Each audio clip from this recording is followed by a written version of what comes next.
That was in 2005 when we built that school hostel in the village. Yeah.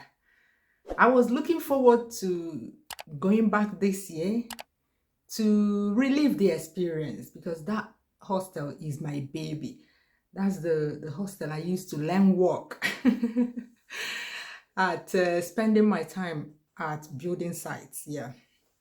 I was still green in the ears then. So I was looking forward to reliving that experience. So in the video I uploaded in January this year, we went there to take a look and assess the work that needs to be done.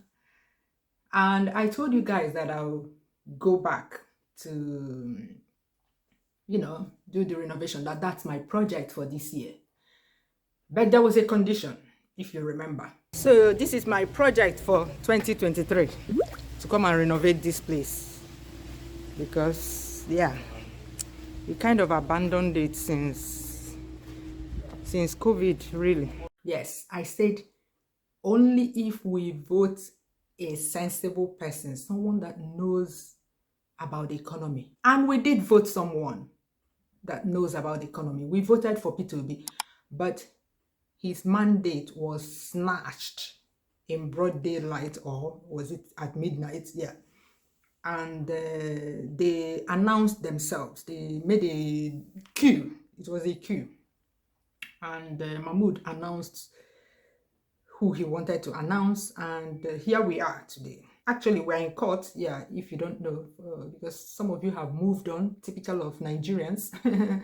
But the Presidential Elections Petition Tribunal is ongoing, if you don't know. If you want to keep up with it, but you don't know where to keep up with it, you can watch this channel, Ned Media. Yeah, he uploads daily updates about what is going on at the tribunal. There's no day, we don't sleep if we don't watch his videos. Yeah, he always comes, even if it's by 10 p.m. Yeah, we'll be waiting for it. So go there. I'll put the link to his channel in the description box below. Go there and check him out, and continue to follow the Presidential Elections Petitions Tribunal. The evidence is overwhelming. Even without presenting it in court, we saw it play out on TV. So yeah, we always knew. So that's what we're waiting for. Until then, Anambra State is not a favorable environment to invest in. Yeah. What we plan to do is to take that money, because there's no way we would not spend 10 million in renovating that house to bring it to current needs, the needs for today. Yeah, this is 18 years that the house was built. We need to do a lot of conversion, so we're looking at 10 million. So we'll use that money to put a down payment on a rental property here where we live, in a working country, in a country that provides enabling environment for people to work. And that's the good thing about developed countries. You just pay 10% or 20% of the cost of the house, and the house is yours. You rent it out and start making money from it. And you have 30 years. You can pay it off earlier, but you have up to 30 years, even these days, even 40 years to pay out, to pay the house off. Because they know that you're not stealing the money. They don't expect. But in Nigeria, we bring cash and come and build house within a short time. Yeah, it's not done in a working country. So that's what we're going to do, because that place, as it is now with the insecurity, is not a favorable environment. The main reason why that place is developed is because of the schools there. And due to the insecurity there, I know, we always know people live there because it's their home. They don't know any other home. They're not going to run away from their home. They're just sitting there waiting for when it's their turn to be kidnapped or when it's their turn to be killed. Yeah, that's what it is. That's not life. So people are withdrawing their words. Proactive parents and guardians are withdrawing their words from that school, because there's no way you can see a war zone and go and send your kids there. No. So I'm afraid for the future of that school, really. People are moving their kids away from the east totally and sending them to other parts of Nigeria. The other day I was watching Soludo in Abuja talking about Akuluno. You know, in Igbo land, people think that they are woke when they repeat the refrain of Akulono. But you have to do Akulono with sense. You can't tell me to come and do Akulono when, as a governor, you have not provided the enabling environment for me to actually bring my wealth home. Well, there he was busy talking about how he built his house in Enugu, blah, blah, blah. How was the insecurity in Enugu when you built your house there? You know, I don't know what they give politicians in that government house, because Soludo was a good CBN governor. He helped consolidate the banks. He helped bring Nigerian banks to the same level, if not more, than their counterparts outside Nigeria. Nigerian banks are working today, majorly because of Soludo. But he became a governor, and he's there only writing letters, only being antagonistic towards P2B, fighting P2B, a man that is not fighting you. Praising Ngige for the road that Ngige built in 2003, 20 years ago. We're talking about 20 years ago. You're still praising somebody because of road. Yes, Ngige may have been a hero then, because when Ngige became governor, through rigging, let's not forget that, he and his godfathers rigged the election and came in as governor. Then Anambra State did not have roads. We agree. Our roads were in a deplorable state. In fact, during my traditional wedding, we can't count how many vehicles in our convoy that their tires burst on the way to and from my village, from my husband's village. Yeah, during my traditional wedding. Yes, Ngige came and built roads. Fine. But that was on a stolen mandate. Let's not forget that. P2B went to court and later took his mandate. In fact, P2B built more roads than Ngige. P2B built new roads, you know, places where roads did not exist before he came into office. He opened it up, built bridges to reach those villages, especially the villages that produce food, to reduce food inflation in Anambra State. But because Ngige kind of was the savior, road savior back then, when we didn't have Waka roads, yeah, we still remember him for that, fine. But we cannot continue to sing praises of roads for 20 years. Ngige has been the Minister for Labor and Productivity for 8 years. What did he achieve there? How many jobs did he create? Assuming that his hands were tied there, why didn't he resign? So I don't see the praise singing. Why we should be praise singing failures in our country, like mediocre people. We're singing their praises in this country. Why? We don't care. Right now in Anambra State, we don't care if our roads are paved with gold. The kind of insecurity in Anambra State when P2B became the governor of Anambra State, the kidnapping in Anambra State happened before Chibok girls were kidnapped. But P2B came in and fought them all to finish. So much that even Evans, the billionaire ransom, the man that asked for billions when he kidnaps people, the billionaire kidnapper, ran away from Anambra State. He said it with his own mouth that he ran away from Anambra State because of the way P2B was fighting them.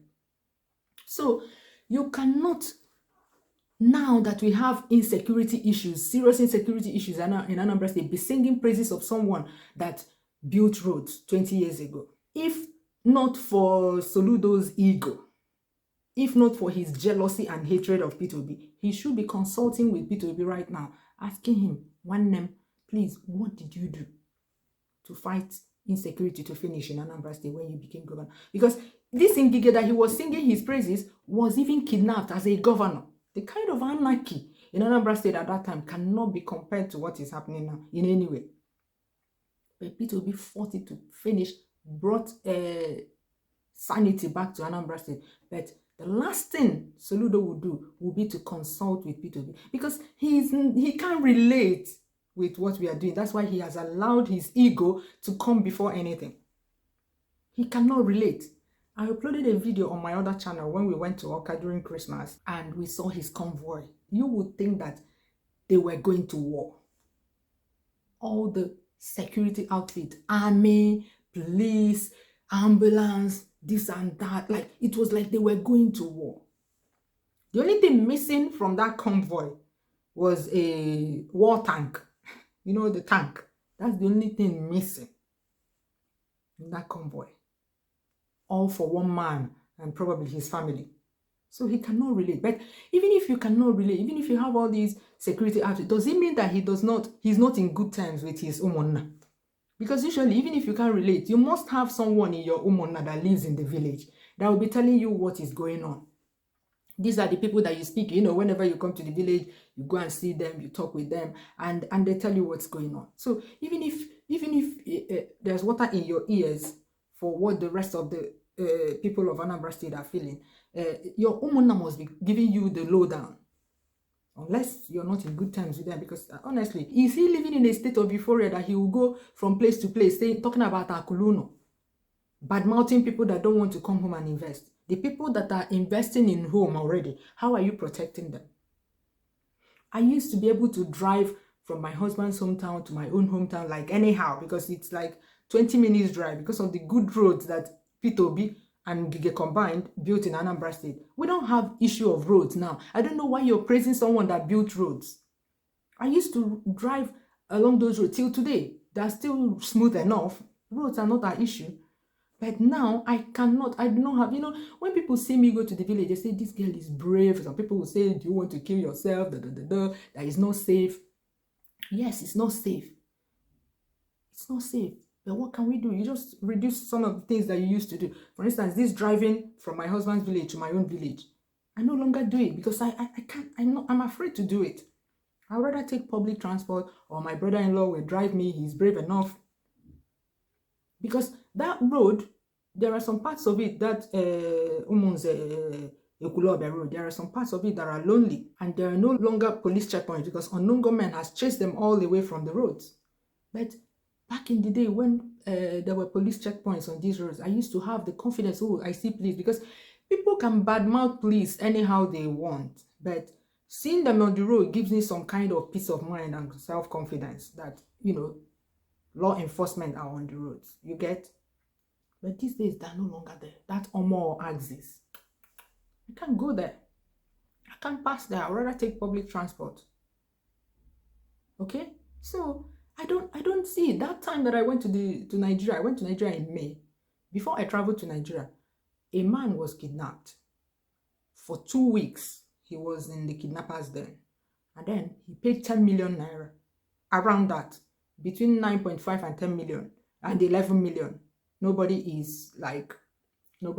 knows exactly how much he paid, but that was it. He was there for 2 weeks and he was released, and he was still in the hospital recovering, because it's no easy ordeal. So for 2 weeks he was there, he was still in the hospital recovering, and his brother, and I'm telling you, his sibling, his blood sibling, was kidnapped as well. So he paid 10 million, his blood sibling was kidnapped. His blood sibling was in custody when I went to the village that time.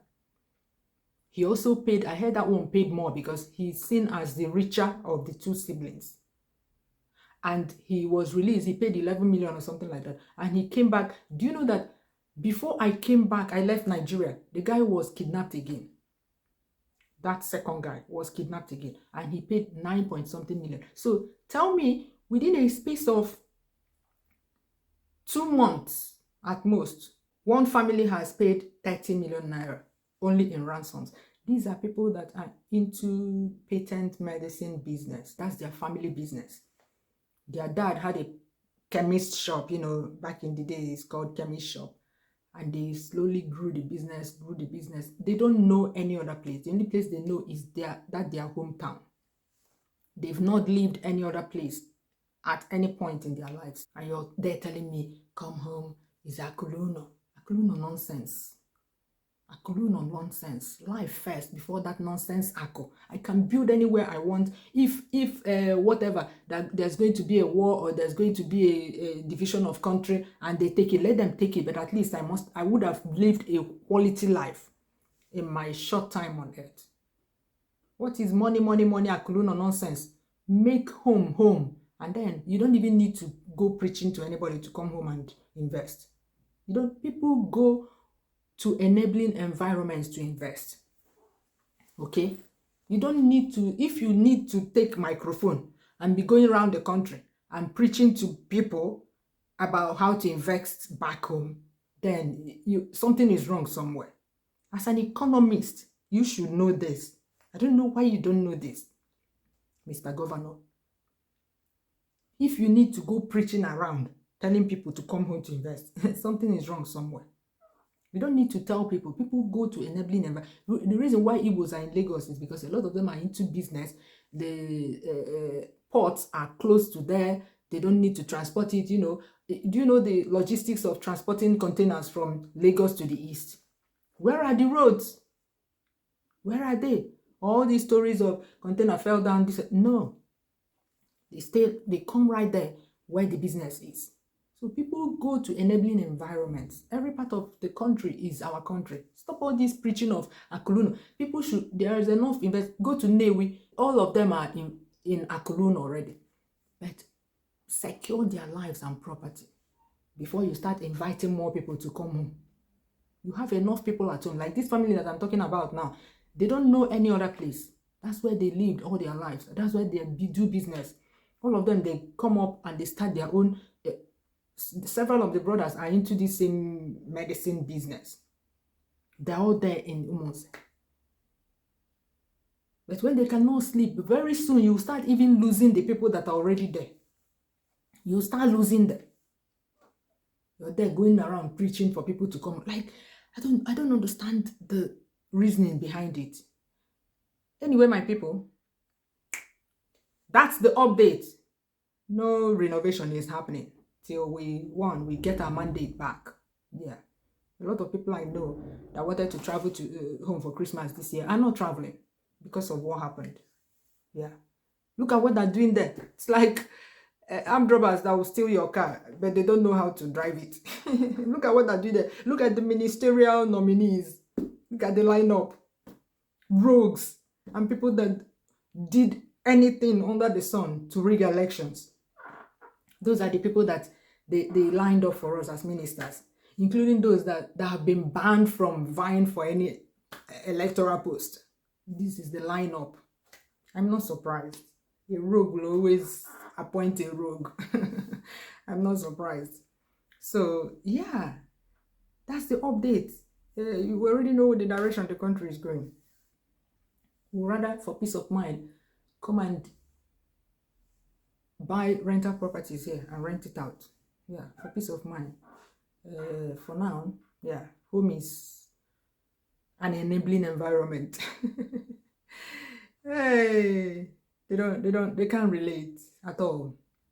Anyway, guys, we cannot talk about finance, economy, whatever, investment without talking about politics. The reason why these countries that we hear about, the superpower countries are flourishing, is because of the people in power, their leadership. And what brings on leadership? Politics. So we have to keep talking about it. We'll keep talking about it. We cannot separate the two. They are like this in our lives. All right. So yeah, pay attention to this channel. I'll be bringing you more content now. All righty.